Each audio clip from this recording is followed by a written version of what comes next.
ये एक कह लें यूनिवर्सल मसला है, यानी हर खातून का ही एक मसला होता है कि प्रेगनेंसी के बाद अगर वज़न उस तरह से नहीं भी बढ़ता तो पेट लटक जाता है। एक्सरसाइजेज हैं जो हम सिजेरियन के बाद आपको मना करते थे कि अच्छा चल थोड़ा ज़ख्म कच्चा है, ये वाली एक्सरसाइजेज आपने नहीं करनी है, लेकिन जैसे ही 3 से 4 हफ्ते गुजरते तो ऑलमोस्ट ऑल एक्सरसाइजेज आप कर सकते हैं।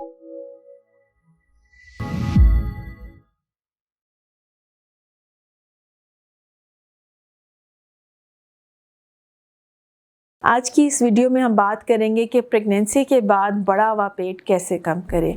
ये एक कह लें यूनिवर्सल मसला है, यानी हर खातून का ही एक मसला होता है कि प्रेगनेंसी के बाद अगर वज़न उस तरह से नहीं भी बढ़ता तो पेट लटक जाता है। जो नेचुरल सी बात है कि जब आप 9 मंथ्स तक एक जो ज़ाहिर है जब एक हेल्दी प्रेगनेंसी ग्रो कर रही होती है तो पेट काफ़ी ज़्यादा स्ट्रेच हो जाता है। तो इमीडिएटली आफ्टर डिलीवरी अगर आपका वेट कम भी हो जाता है तो पेट उस तरह से एकदम से अंदर नहीं जाता, और ये ज़ाहिर है हमें जो है हम सबके लिए जो है वो परेशानी होना शुरू हो जाती है कि इसको कैसे कम किया जाए। अब ये बात याद रखिएगा कि अगर आप प्रेगनेंसी के बाद वापस अपने वेट के करीब नहीं पहुंचते हैं तो और सेकंड प्रेगनेंसी में एंटर हो जाते हैं तो इसको कम करना मुश्किल होता जाता है, क्योंकि ना तो फिर आप उस तरह से अपनी डाइट का ख्याल रख सकते हैं, ना ही आप एक्सरसाइज उस तरह से कर सकते हैं, और दोबारा से ज़ाहिर स्किन स्ट्रेच होना शुरू हो जाती है। तो हर चाइल्ड बर्थ के बाद जो है वो आपके जो पेट का साइज़ है वो इंक्रीज़ होना शुरू हो जाता है। सो हम इस मसले से कैसे निपटें? चाहे नॉर्मल डिलीवरी है चाहे सिजेरियन है, कोई चीज़ भी आपको पेट की एक्सरसाइज करने से नहीं रोकती है। लोगों का ये ख्याल होता है कि सिजेरियन के बाद जो है वो हमारे जो है ना वो पेट जो है वो लटक गए हैं या बढ़ गए हैं, या हमारा वज़न इसलिए बढ़ गया चूँकि सिजेरियन के बाद हम उस तरह से मूव नहीं कर पाए या एक्सरसाइज नहीं कर पाए। तो ये वीडियो बेसिकली उनके लिए है कि आपने किस तरह से अक्लमंदी से जो है वो अपने आप की अपनी जो डाइट को और अपनी फ़िज़िकल एक्टिविटी को मैनेज करना है ताकि ये प्रॉब्लम आपको ना आए। सो सबसे पहले हम बात करेंगे डाइट के हवाले से। जब आप परप्यूरियम में एंटर होते हैं, जब आपके छिले का टाइम चल रहा होता है, तो कभी भी आपको डाइटिंग का मशवरा नहीं देते हैं। हम कभी नहीं कहेंगे कि आप जो है ना इस वक्त आप चूँकि आप फीड भी करवा रहे होते बेबी को, आप खुद भी रिकवरी से गुजर रहे होते हो, हीलिंग फेज से गुजर रहे होते हैं, और वो टाइम आपको भी बहुत ज़्यादा एनर्जी की ज़रूरत होती है, उतनी ही एनर्जी की ज़रूरत होती है जितनी आपको प्रेगनेंसी में ज़रूरत होती है। और अगर आपका सिजेरियन सेक्शन हुआ तो ज़ाहिर है ज़ख्म काफ़ी बड़ा होता है और उसको हील करने के लिए भी आपको हेल्दी न्यूट्रिएंट्स की ज़रूरत होती है, प्रोटीन्स की ज़रूरत होती है।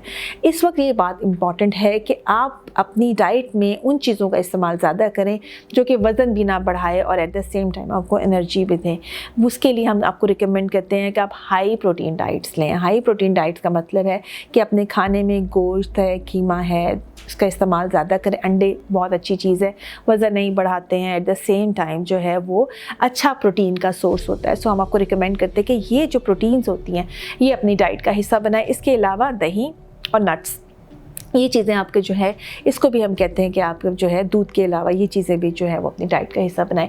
Again they are a very good source of proteins, और इसके अलावा जो है वो आपको जो गुड फैट्स जो है वो भी प्रोवाइड कर रहा होता है। सो ये सारी चीज़ें जब आप अपनी डाइट में लेते हैं, और आप जो वैसे तली हुई चीज़ें हैं, बहुत ज़्यादा शुगर वाली चीज़ें हैं, मीठा है, बहुत जो आप कह लें जंक फूड है, इस चीज़ को अगर आप अवॉइड करते हैं तो आपकी कैलोरीज भी पूरी होना शुरू हो जाती हैं, आप कमज़ोरी भी महसूस नहीं करते। एट द सेम टाइम आपको जो एक्स्ट्रा बढ़ा हुआ वज़न होता है, अगर आप ब्रेस्ट फीड वगैरह करा रहे होते हैं तो जो एक्स्ट्रा बड़ा वज़न है वो ऑटोमेटिकली जो है वो कम होना शुरू हो जाता है। अब हम बात करेंगे कि जो पेट है उसको कैसे कम किया जाए, चूँकि वेट तो आप इस डाइट से और इससे कंट्रोल कर लेंगे। तो फिज़िकल एक्टिविटी देखिए नॉर्मल डिलीवरी के बाद भी मना नहीं है और सिजेरियन के बाद भी मना नहीं है। हाँ, कुछ एक्सरसाइजेज हैं जो हम सिजेरियन के बाद आपको मना कर देते कि अच्छा चल थोड़ा ज़ख्म कच्चा है, ये वाली एक्सरसाइजेज आपने नहीं करनी है, लेकिन जैसे ही 3 से 4 हफ्ते गुजरते तो ऑलमोस्ट ऑल एक्सरसाइजेज आप कर सकते हैं। जो एक्सरसाइज आप सिजेरियन की और नॉर्मल डिलीवरी की फ़ौरन बात कर सकते हैं वो ये होता है कि आपने अपने पेट को अंदर की तरफ खींचना होता है, फ्लेट से 15 to 30 सेकेंड्स के लिए वहाँ होल्ड करना होता है, और फिर आपने उसको रिलीज़ कर देना होता है, रिलैक्स कर देना होता है। ये एब्डोमिनल वॉल एक्सरसाइजेज होती हैं, अगर आप नेट पे देखेंगे तो भी आपको मिल जाएगी। इसमें ये होता है कि आप पेट को अंदर खींचते हैं, रिलैक्स करते हैं।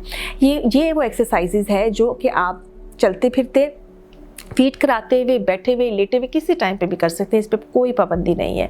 और इसके अलावा अगर आप इसके साथ जो दूसरी एक्सरसाइज होती है, कीगल एक्सरसाइज कहते हैं, जिसमें आप निचले हिस्से को भी खींच लें पेट के साथ, तो आपके जो बाकी हिस्से होते हैं उनके मसल्स भी जो है वो ताकतवर होना शुरू हो जाते हैं। और ये जो यूरिन लीकेज की प्रॉब्लम आपको डिलीवरी के बाद होती है या बाकी प्रॉब्लम्स आना शुरू होती है, जो लूज़ वजाइना की प्रॉब्लम होती है, वो भी काफ़ी हद तक बेहतर होना शुरू होती है। तो ये एज अ होल आप पेट को भी जो है वो इकट्ठा करें, और इसके अलावा जो बाकी हिस्सा है उसको भी 15 to 30 सेकंड्स के लिए आप उसको अंदर की तरफ खींचें और फिर उसको रिलीज़ करते हैं। और ये एक्सरसाइज आप दिन में जितनी दफ़ा मर्जी करें, इसका कोई साइड इफ़ेक्ट नहीं है। एट द सेम टाइम फिर आपकी हैबिट डेवलप हो जाती है, और अल्टीमेटली जो आपके मसल्स हैं उनकी टोन जो है वो बहुत ज़्यादा इम्प्रूव का हो जाती है। सो अगर आप डाइट का ख्याल रखेंगे, ये सिंपल से जो मैंने आपको पेट की एक्सरसाइज आपको बताई है, इसका ख्याल रखेंगे, अपनी फ़िज़िकल एक्टिविटी को अच्छा रखेंगे, तो ज़्यादा चांसेस है कि ये जो वेट की और बड़े हुए पेट के जो आपके मसाइल है वो इतने ज़्यादा आपको महसूस नहीं होंगे। अपना बहुत सारा ख्याल रखिएगा और दुआ में याद रखिएगा।